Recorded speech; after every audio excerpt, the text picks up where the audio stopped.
La souffrance, marcher avec Dieu à travers les épreuves et la douleur de Timothy Keller.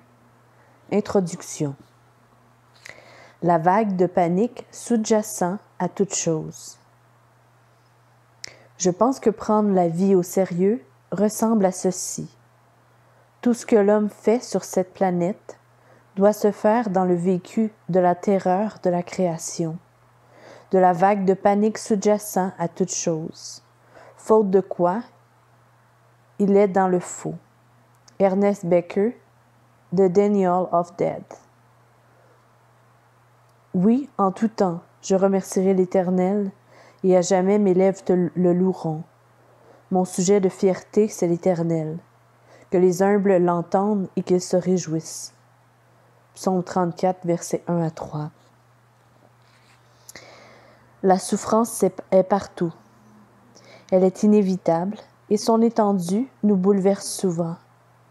Dans l'heure que prendra la lecture de quelques chapitres de ce livre, plus de 5 enfants disparaîtront, victimes de maltraitance et de violence. Plus de 100 enfants en mourront si vous le lisez toute une journée. Bien sûr, il ne s'agit là que d'une seule des nombreux aspects de la souffrance. Chaque heure, des milliers de personnes meurent d'un accident de route ou d'un cancer, et des centaines de milliers apprennent le décès soudain d'un être cher. Chaque jour, l'équivalent de la population d'une ville moyenne française disparaît, laissant dans son sillage des familles et des amis anéantis.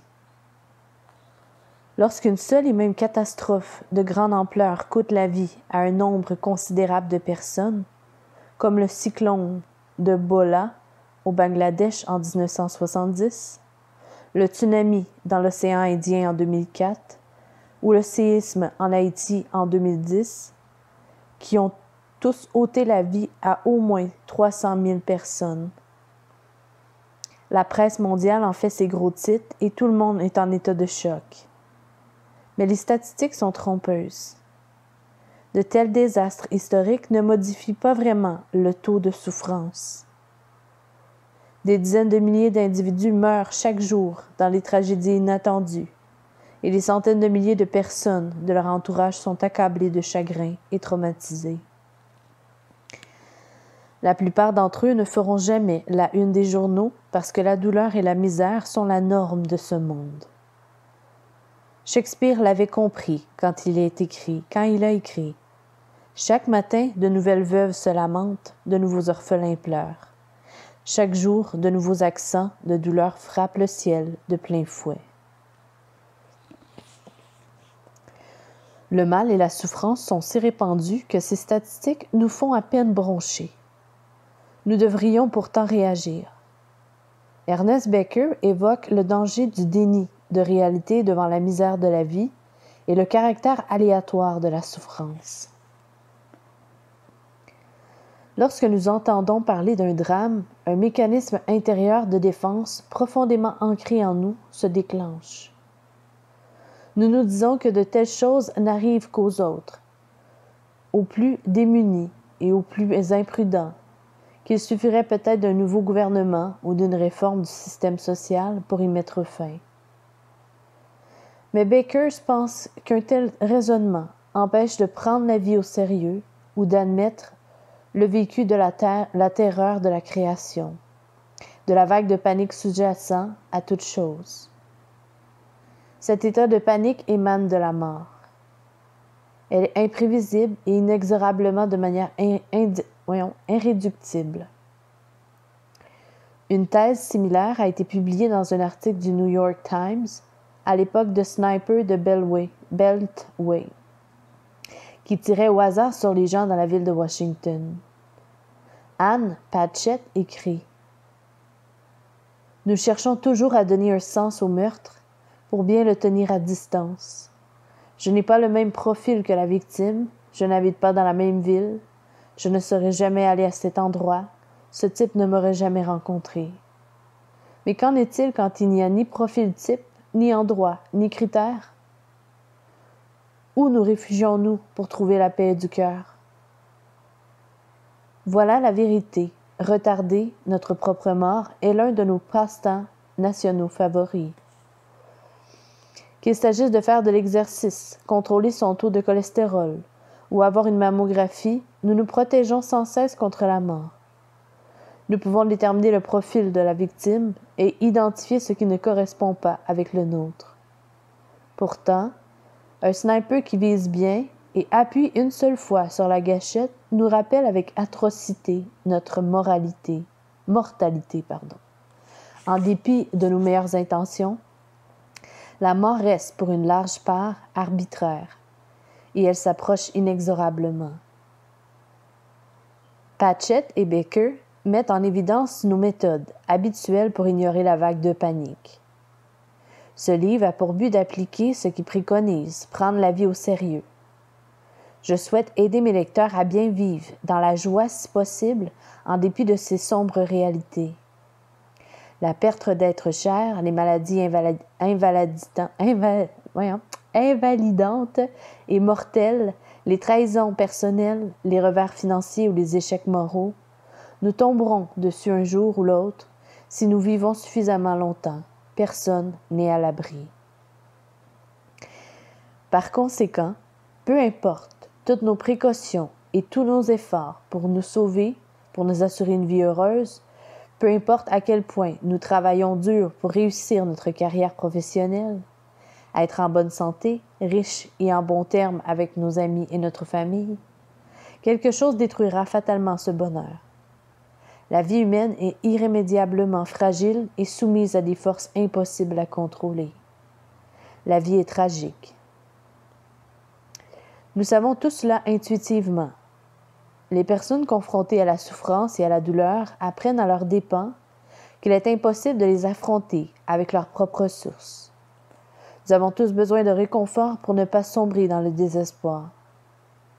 Nous affirmerons dans ce livre que ce soutien doit être d'ordre spirituel. Que les humbles l'entendent et se réjouissent. Le jour de notre mariage, Cathy et moi avons prononcé nos vœux en présence de nos amis et familles respectives. Nous avons ajouté aux formules traditionnelles un passage des Écritures, Psaume 34, versets 2 à 3, qui est gravé à l'intérieur de nos alliances. Oui, en tout temps, je remercierai l'Éternel, et à jamais mes lèvres te loueront. Mon sujet de fierté, c'est l'Éternel.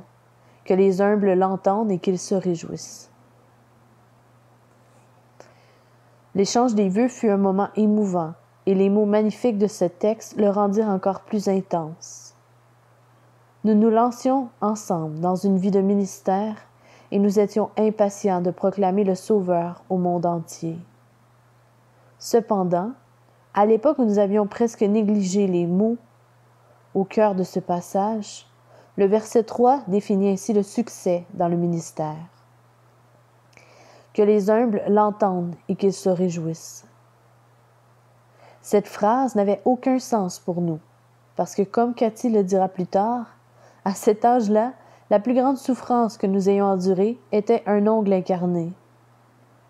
Nous étions jeunes et l'arrogance de la jeunesse n'imagine ni la douleur ni le tourment. Nous étions loin de mesurer à quel point ces mots nous seraient indispensables pour aider les autres à comprendre et à affronter leur affliction, la nôtre aussi. Au début de mon ministère pastoral, j'ai essayé de savoir pourquoi tant de gens s'opposaient à Dieu et le rejetaient. J'ai rapidement compris que la raison principale était probablement la détresse et la souffrance. Comment un Dieu bon, un Dieu juste, un Dieu d'amour permet-il autant de misère, de perversité, de douleur et d'angoisse? Les doutes dans l'esprit peuvent grandir au même rythme que la peine. Lors de mes échanges avec des personnes dans la souffrance, je devais souvent répondre à des questions brûlantes sur l'existence de Dieu et la foi chrétienne. Il y a quelques années, une actrice hollywoodienne était interviewée suite au décès soudain de son amant dans un accident de voiture. Elle avait vécu des années sans penser à Dieu, mais tout de suite après cette tragédie, elle a déclaré « Comment un Dieu d'amour a-t-il pu permettre ça? En un clin d'œil, elle est passée de l'indifférence envers Dieu à la colère contre Dieu. C'est ce genre d'expérience qui a conduit de nombreux penseurs à adopter l'argument de Stendhal, de Marie-Henri Bailey. Ce qui excuse Dieu, c'est que Dieu n'existe pas. Mais en même temps, j'ai appris que beaucoup de gens trouvaient Dieu dans la détresse et la souffrance. L'adversité les pousse vers Dieu au lieu de les éloigner. Les moments difficiles les réveillent de leur propre torpeur spirituelle autosuffisante et les propulsent dans une réelle recherche du divin. La souffrance plante le drapeau de la vérité dans la forteresse même de l'âme rebelle. Il serait excessif de prétendre que personne ne peut trouver Dieu sans souffrir, même si c'est souvent vrai. Lorsque la douleur et la souffrance nous assaillent, nous prenons enfin conscience que non seulement nous ne contrôlons pas notre vie, mais que cela n'a jamais été le cas. Au fil du temps, je me suis également rendu compte que l'adversité ne conduisait pas simplement les gens à croire en l'existence de Dieu. Elle amenait aussi les croyants à vivre une expérience plus profonde de la réalité de Dieu, de son amour, de sa grâce. La fournaise de la souffrance est souvent le moyen principal que Dieu utilise pour nous faire passer d'une connaissance abstraite de sa personne à une rencontre personnelle, vivante et réelle avec lui. C.S. Lewis le résume très bien. Dieu murmure dans nos moments de joie, mais tonne dans nos souffrances. Les croyants comprennent intellectuellement bien des doctrines bibliques, mais ces vérités arrivent rarement jusqu'au cœur avant de passer par la déception, l'échec ou la perte. Comme me l'a dit un homme sur le point de perdre son travail et sa famille, en principe, j'ai toujours su que Jésus était tout ce dont j'avais besoin pour m'en sortir.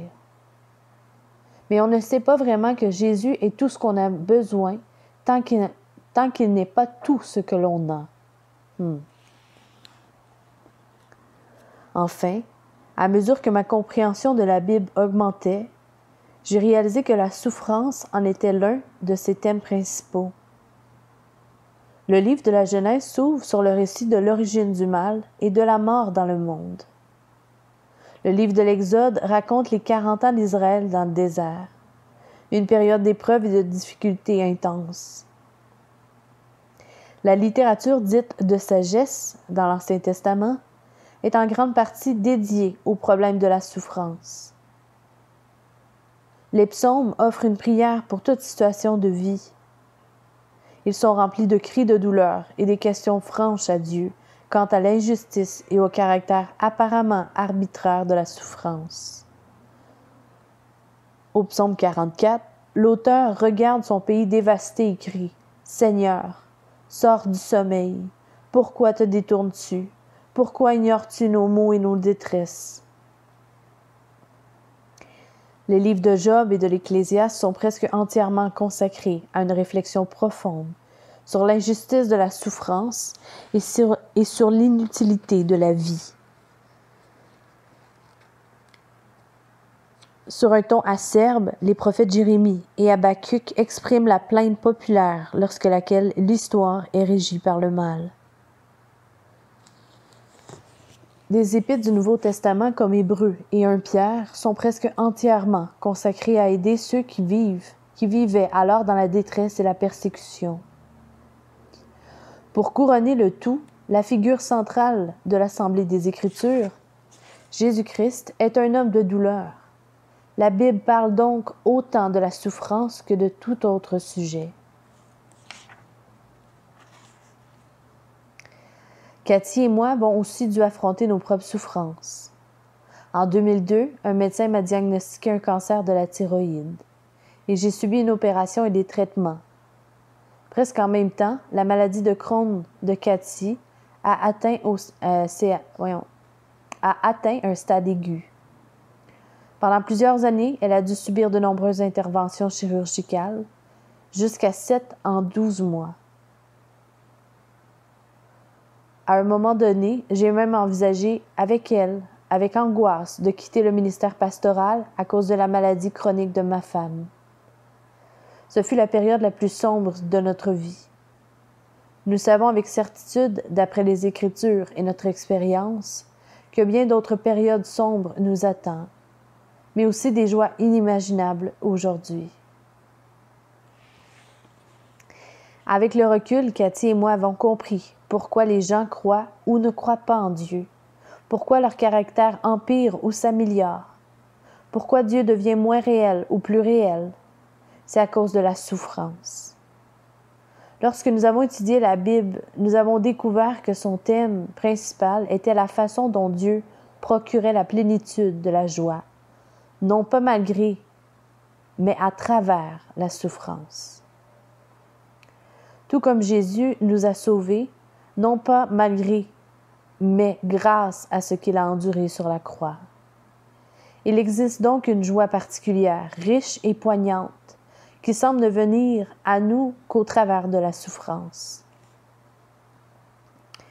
Ce livre contient ce que nous avons appris de nos années de ministère auprès des affligés. Simone Weil écrit que la souffrance nous fait croire que Dieu est absent. Elle a raison. Cependant, au psaume 34, David réplique que, même si Dieu semble être absent, cela ne veut pas dire qu'il l'est vraiment. Il repense à une époque où il était en danger de mort, où tout semblait perdu et conclu. Car l'Éternel est proche de ceux qui ont le cœur brisé. Il sauve ceux qui ont l'esprit abattu. J'ai écrit ce livre car notre expérience nous a montré que c'était vrai. La fournaise ardente et le plan du livre. Ce livre est-il destiné à ceux qui souffrent? Oui. Mais permettez-moi une mise au point. Nous souffrons ou nous souffrirons tous. Mais nous ne sommes pas tous, en ce moment, en proie à une souffrance intense. Ceux qui y échappent aujourd'hui, mais qui sont témoins de celle des autres, auront un tas de questions d'ordre philosophique, social, psychologique et moral. En revanche, ceux qui souffrent actuellement ne peuvent pas en faire un sujet philosophique. Il n'est pas facile de traiter dans un même livre les luttes de ceux qui souffrent et les questions des autres. L'affligé peut bien s'écrier à l'aide d'une question philosophique. « Pourquoi permets-tu de telles choses, Seigneur? » Sa vraie préoccupation reste sa survie. Comment survivre à la souffrance? Comment la traverser sans perdre le meilleur de soi? Il serait cruel de s'adresser de manière détachée et philosophique à quelqu'un qui souffre. Pourtant, l'expérience de la douleur pousse presque inévitablement à se poser des questions importantes sur Dieu et la nature des choses. À la lecture d'ouvrages sur le mal et la souffrance, il apparaît clairement que la plupart traitent le sujet sous un même angle. Beaucoup partent d'une perspective philosophique et soupèsent le problème du mal et se demandent s'ils rendent l'existence de Dieu plus ou moins vraisemblable et le christianisme plus ou moins plausible. D'autres privilégient une approche théologique. Ils rassemblent et décortiquent tous les thèmes bibliques concernant la douleur et la souffrance. Enfin, une bonne partie de ces ouvrages abordent le sujet d'un point de vue dévotionnel. Ils proposent une série de méditations conçues pour apporter un soulagement. Un nombre restreint d'articles et de livres optent, quant à eux, pour une approche historique et anthropologique. Ils analysent les solutions apportées par différentes cultures pour aider leurs membres à faire face aux difficultés et aux épreuves.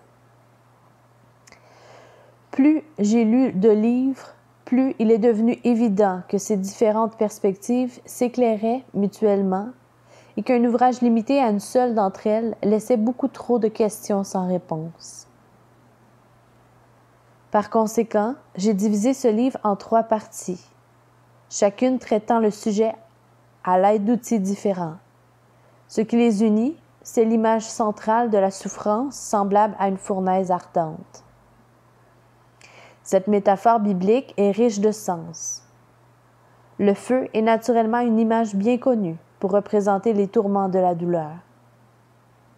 La Bible identifie les épreuves et les difficultés à une marche dans le feu, en Ésaïe 43:2, ou à une fournaise de l'épreuve, dans 1 Pierre 4:12, mais elle compare également la souffrance au feu du creuset, de 1 Pierre 1, versets 6 et 7. La fournaise correspond à ce que nous appellerions une forge. Sa chaleur est telle qu'elle devient naturellement un lieu extrêmement dangereux et puissant. Néanmoins, utilisée correctement, la fournaise n'est pas destructrice. Les objets qui y sont placés peuvent être façonnés, raffinés, purifiés et même embellis. Il s'agit d'un but remarquable de la souffrance. Abordée et supportée avec foi, elle ne peut, à la fin, que nous rendre meilleurs, plus forts, avec une vie plus intense et joyeuse. La souffrance peut, en fait, retourner le mal contre lui-même. Elle peut en contrecarrer les fins destructrices et faire jaillir la lumière et la vie au sein même des ténèbres et de la mort. Dans la première partie du livre, nous observerons la fournaise de l'extérieur, le phénomène de la souffrance humaine, ainsi que la façon dont les différentes cultures, religions et périodes de l'histoire ont cherché à aider les individus à affronter la souffrance et à la traverser. Nous nous pencherons également sur le problème du mal, question philosophique classique et les réponses possibles. Cette première partie étant assez érudite, elle comprendra inévitablement des explications théoriques essentielles pour avoir une vue d'ensemble. Cependant, pour être honnête, elle pourra sembler trop abstraite à une personne dans l'épreuve. Dans la deuxième partie du livre, nous laisserons de côté les discussions théoriques pour récapituler tout ce que dit la Bible sur les caractéristiques de la souffrance. Cette section nous fera passer de la dimension philosophique à la sphère personnelle. Nous pourrions presque dire que la Bible, comme un parent avec un tout petit, nous apprend à marcher pas à pas. Elle nous appelle à passer au travers des afflictions d'un pas ferme. Pour ce faire, il nous faut comprendre son enseignement parfaitement équilibré, limpide, réaliste, plein d'une merveilleuse espérance sur le sujet de la souffrance. Nous n'avons donc ni à fuir, éviter, la fournaise, ni à dédaigner, en parenthèse, à nier la réalité, ni à baisser les bras, en parenthèse, désespérer. Enfin, la troisième partie de l'ouvrage fournira des informations plus pratiques. La Bible ne considère pas la traversée de la fournaise de l'affliction comme un problème technique. La souffrance peut nous raffiner au lieu de nous détruire parce que Dieu lui-même marche avec nous au milieu des flammes. Mais comment marcher avec Dieu dans ces moments? Comment nous tourner vers lui afin que la souffrance nous transforme pour le meilleur et non pour le pire? Chaque chapitre fait l'objet d'une stratégie essentielle pour nous connecter à Dieu dans la fournaise de la douleur et de la souffrance. Il ne faut pas les lire comme des étapes individuelles à suivre dans l'ordre, mais plutôt comme des facettes ou des aspects d'une seule et même action, celle de connaître le Dieu qui dit « Quand tu passeras par les eaux, je serai avec toi. Quand tu marcheras dans le feu, il ne te fera pas de mal. » Ésaïe 43, verset 2. Si vous traversez des temps de malheur, votre souhait sera peut-être de lire les deuxième et troisième parties du livre en premier. Vous y trouverez un éventail d'idées étonnantes et fort variées pour vous aider à affronter la souffrance. Elle peut même parfois sembler se contredire. La Bible offre une approche riche et multidimensionnelle pour venir en aide aux affligés, et c'est là tout son génie. Elle reconnaît une grande diversité de formes, d'origines et de réponses à la détresse. Mais elle ne nous promet jamais de voir tous nos problèmes de souffrance résolus, ni une fin heureuse dans cette vie. Afin de montrer les multiples réponses possibles à la souffrance, je clôt de nombreux chapitres de mon livre par le témoignage réel et inspirant de personnes ayant traversé avec l'aide de Dieu différents temps de souffrance. Elle raconte à la première personne comment elles ont géré et traversé la fournaise avec Dieu. Chaque récit constitue un rappel à reconnaître la présence de Dieu même dans les jours les plus sombres, surtout dans les jours les plus sombres. Le 3e chapitre du livre de Daniel présente ce qui est sans doute la description la plus vive de la souffrance dans la Bible. 3 hommes de foi sont jetés dans une fournaise censée les tuer. Mais une mystérieuse personne apparaît à leur côté.